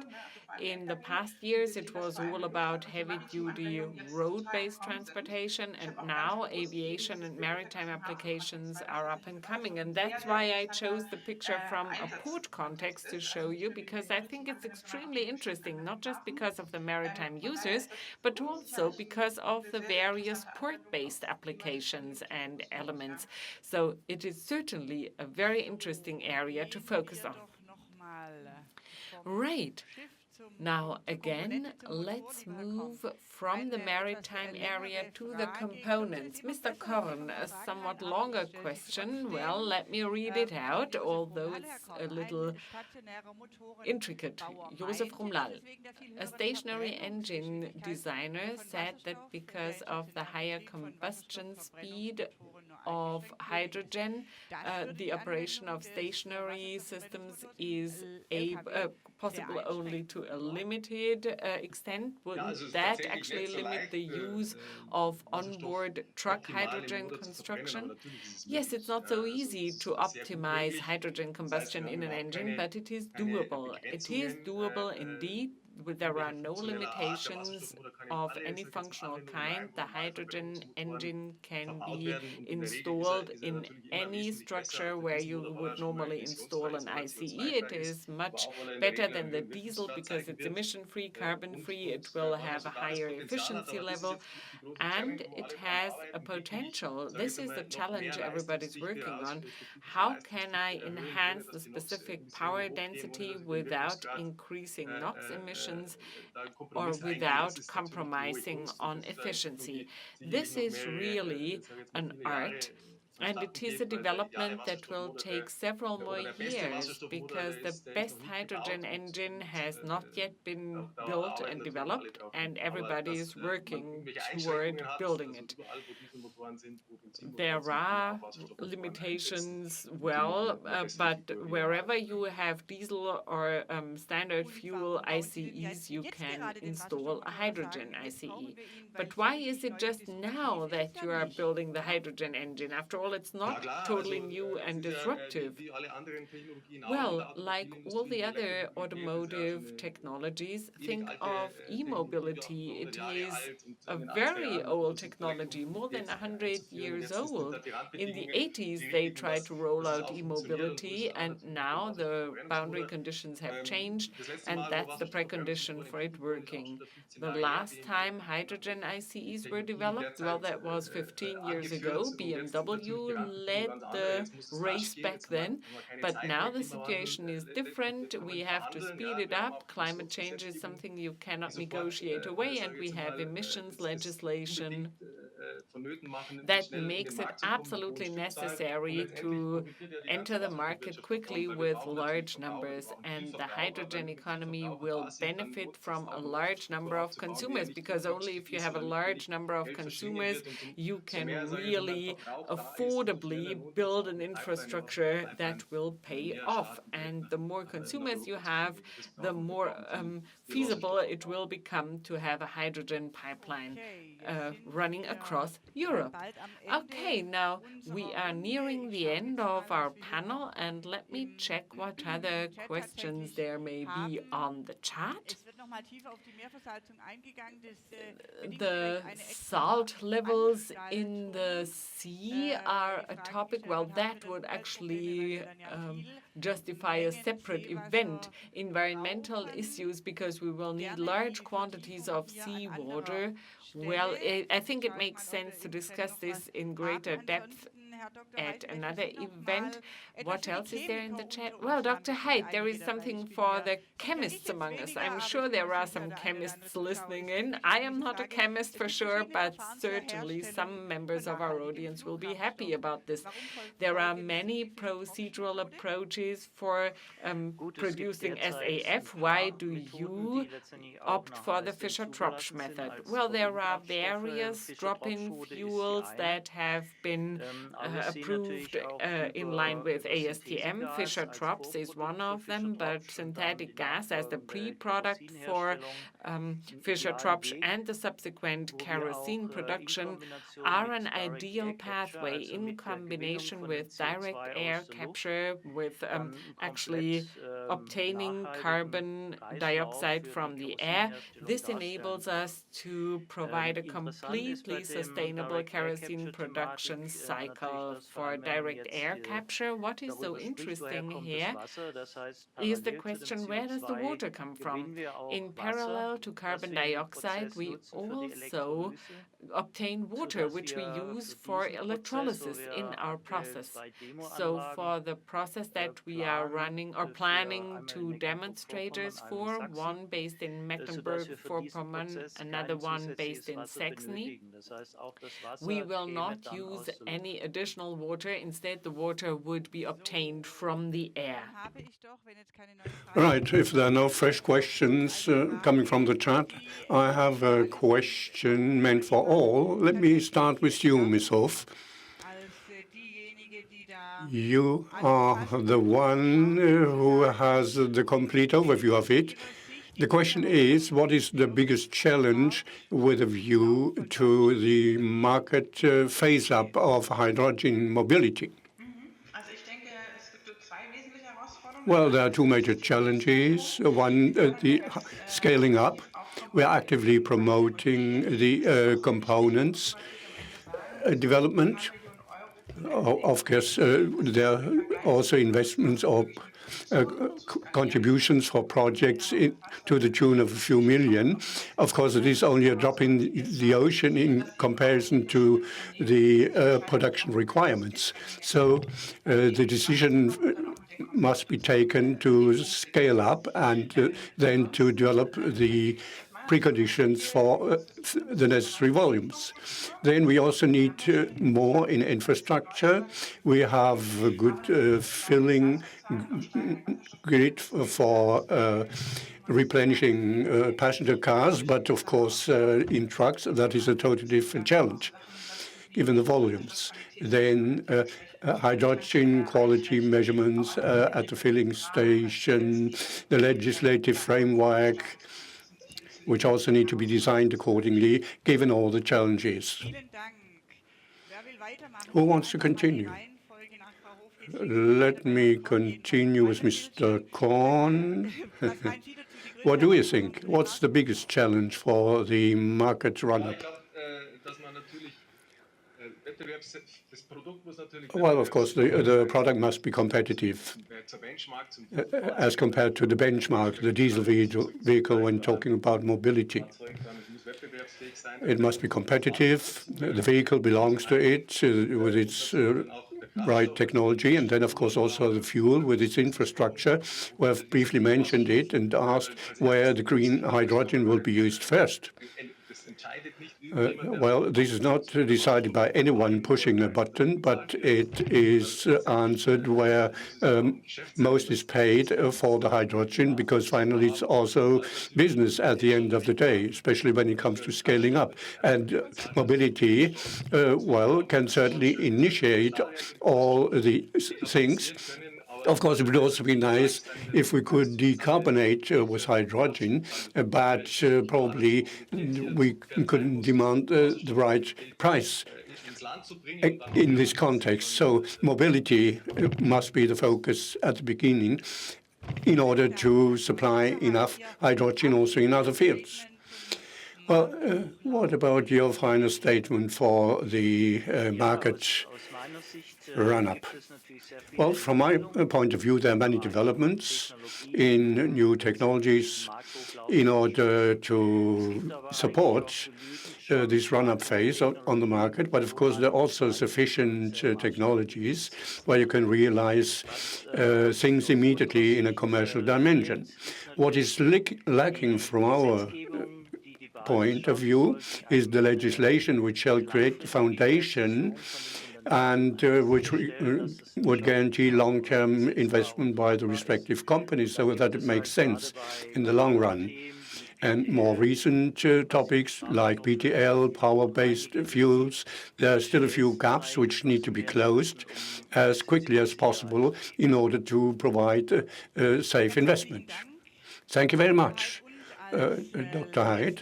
And last in line here in this hydrogen round, Mr. Braun, of course, it's now time for your final statement too. And in 2 minutes' time, we'll already close our virtual round. Well, challenge with a view to the market run-up of hydrogen in the context of mobility. Well, we have competence and know-how, the capacities of human beings. We need less dogmatism, and we need to take the people along early on in the process. Well, in Switzerland, higher fuel prices have been rejected, so we should take along the citizens more and be less dogmatic. Well, take along the people, well, that's a good clue, because that's what we did with you today. Well, you will certainly be given a live figure too of the people who have been with you in the boat today here. Thank you very much once again, most cordially, our 4 experts. Thanks a lot for being with us. I'm happy if we meet again, if we could meet again virtually and hopefully also live and in color. And if you have questions to our participants, please approach us. And now, finally, someone comes who will take over to take his leave from you. So let me hand over the microphone to the Vice President of Messe Frankfurt, Mobility and Logistics, Michael Johannes. The last words are you.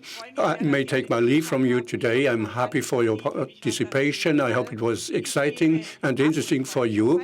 And now I hand over. See you again next time, hopefully. Thank you. Bye-bye. Well, thank you, dear Silke. It's been great how you guided us through this discussion on exciting topics. We had a very vivid discussion, and if I take a look at the chat, well, during the time where you have acted as a moderator, I was in the technical department, and there was quite a lot going on. And I think we really reached the heart of the matter regarding our discussion. So having said this, let me thank all the speakers, all the participants. You as a moderator, you really did a very good job. And on the 14th of December, we hope that we can be here in Frankfurt personally within the scope of our event, Automechanika Digital Plus, or in the hypermotion dedicated to all parties and industries involved. Well, of course, there's still a lot of need for discussion on mobility. We have to discuss all the innovations at that occasion. If you cannot be around personally, we also have a digital platform. So if you don't have the possibility to come to Frankfurt, you can use that opportunity too. And having said this, let me thank all the participants of today. Thank you very much. Bye-bye. Auf Wiedersehen.